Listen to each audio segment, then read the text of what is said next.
TV पर रामायण देखकर रावण मतलब अरविंद त्रिवेदी बहुत भावुक हुए। क्या? तुझे कैसे पता?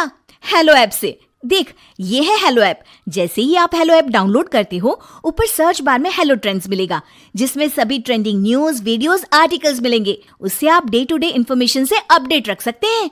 ये तो बहुत अच्छा ऐप है। मैं अभी डाउनलोड करके खुद को अपडेट करती हूँ। सास बनी डंडे वाली भूत। शिखा की नई नई शादी हुई थी। उसका मायका और ससुराल दोनों कानपुर में ही थे, इसलिए उससे मिलने उसके भाई अक्सर आते जाते रहते थे। ये बात शिखा की सास मीना को बिल्कुल पसंद नहीं थी। मम्मी जी, आज राहुल भैया आ रहे हैं। कौन? तेरे चाचा का लड़का? जी मम्मी जी। अरे पर वो तो दिल्ली में रहता है ना? हाँ मम्मी जी, उन्हें कल सुबह दिल्ली के लिए निकलना है, तो वो आज मुझसे मिलते हुए कल सुबह यहीं से निकल जाएंगे।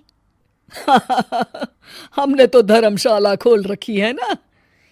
कुछ कहा क्या मम्मी जी? मैंने कहा हाँ हाँ, आने दे तेरे भैया को, जमकर खातिरदारी करेंगे। अब तो कुछ करना ही पड़ेगा, इससे पहले कि मेरा घर धर्मशाला बन जाए। ये कैसी बातें कर रही हो मीना? सच ही तो कह रही हूं। अभी इसकी शादी को साल भर भी नहीं हुआ और आए दिन इसके घर वाले आ धमकते हैं। अरे तो क्या हुआ, वो इसी शहर में रहते हैं तो हाल चाल लेने आ जाते हैं। इस बार मैं उनका हाल और चाल दोनों ही बिगाड़ दूंगी। अब बहुत हो गया जी। अरे ये कैसी बातें कर रही हो? हे भगवान, बस आप तो देखते जाइए। शाम को राहुल आता है। नमस्ते आंटी, कैसे हैं आप लोग? हम लोग तो ठीक है, तुम कैसे हो बेटा? मैं भी अच्छा ही हूँ आंटी। बस आज रात के बाद नहीं रहोगे। चलिए भैया, मैं आपको हमारा घर दिखाती हूँ। रात में खाने के टेबल पर शिखा, रोहित कहीं दिखाई नहीं दे रहा। जी भैया, वो ऑफिस के काम से बाहर गए हैं, कल शाम तक आएंगे। अच्छा अच्छा। बेटा, क्या तुम भूत प्रेत में मानते हो? नहीं नहीं आंटी जी, पर अचानक आपको ये ख्याल कहाँ से आ गया? पता नहीं क्यों, कभी कभी मुझे लगता है जैसे रात के समय बैठक में कोई घूमता रहता है। ये आप क्या कह रही हैं मम्मी जी? हाँ, तुम लोग घबरा ना जाओ, इसलिए मैंने आज तक इस बारे में कुछ नहीं कहा। ये आपका वहम होगा आंटी जी, ऐसा कुछ नहीं होता। हो सकता है। चलो अब मेरा सोने का टाइम हो गया है तो चलती हूँ मैं। शिखा बेटा, राहुल के सोने की व्यवस्था वहीं दीवान पर कर देना। जी पापा जी। अब चलिए भी। अच्छा, तो बैठक में सोने वाले हैं साहबजादे। क्या बड़बड़ा रही हो? कुछ नहीं, आप सो जाइए। मीना और महेश के सोने के बाद शिखा और राहुल आपस में बात कर रहे होते हैं, तभी डोरबेल बजती है। अरे आप! सरप्राइज! काम जल्दी खत्म हो गया तो मैं आज ही चला आया। ये तो बहुत अच्छा किया। देखिए राहुल भैया भी आए हुए हैं, आप दोनों का मिलना भी हो जाएगा। कैसे हो रोहित? मैं तो ठीक हूँ भैया। शिखा, मैं भी आज यहीं सो जाता हूँ, राहुल भैया से बातचीत भी हो जाएगी। अच्छा अच्छा, ठीक है।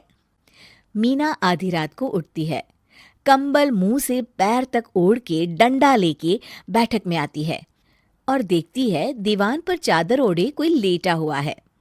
देखो तो कैसे मजे से सो रहा है बहन के ससुराल में।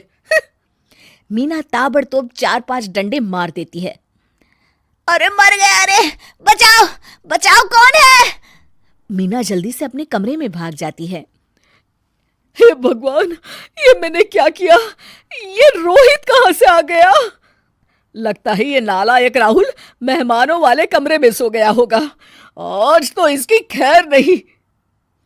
उधर बैठक में, अरे क्या हुआ रोहित? मैं बाथरूम में था, तुम्हारे चिल्लाने की आवाज सुनी।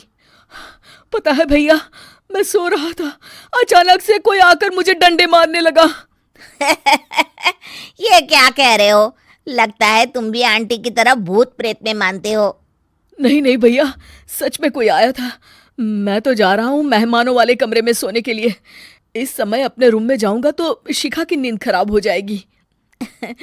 ठीक है भाई, जाओ तुम, जहां तुम्हारा भूत डंडा लेके ना आ सके। थोड़ी देर बाद मीना कंबल ओढ़ के डंडा लेकर मेहमानों वाले कमरे में पहुंच जाती है। वो बिस्तर पर सोए रोहित को फिर डंडों से मारने लगती है। अरे मर गया, अरे मर गया। तू भूत प्रेत में नहीं मानता ना, ये ले अब डंडे खा। हैं? ये तो माँ की आवाज है। रोहित कंबल खींच देता है। बेटा तू। अरे ये क्या कर रही हो माँ? मार मार के मेरा भरता बना दिया आपने। माफ कर दे मेरे लाल, मैंने तो तुझे ही मार मार के लाल कर दिया। मैं तो उस राहुल के बच्चे को सबक सिखाना चाहती थी। राहुल भैया को? हाँ बेटा, मुझे लगा अगर उसे डंडे मारूंगी तो शिखा के मायके वाले यहाँ आना छोड़ देंगे। हे भगवान, माँ ये घर शिखा का भी है, उसके घर वाले जब चाहे आ सकते हैं। हाँ बेटा, आज मुझे भगवान का इशारा समझ में आ गया। मैं कितना गलत करने चली थी और अपने ही बेटे को चोट पहुंचा दी। अब चुपचाप जाके सो जाओ माँ, और किसी को कुछ बताने की जरूरत भी नहीं है। शिक्षा दूसरों का बुरा चाहने वालों के साथ भी बुरा ही होता है।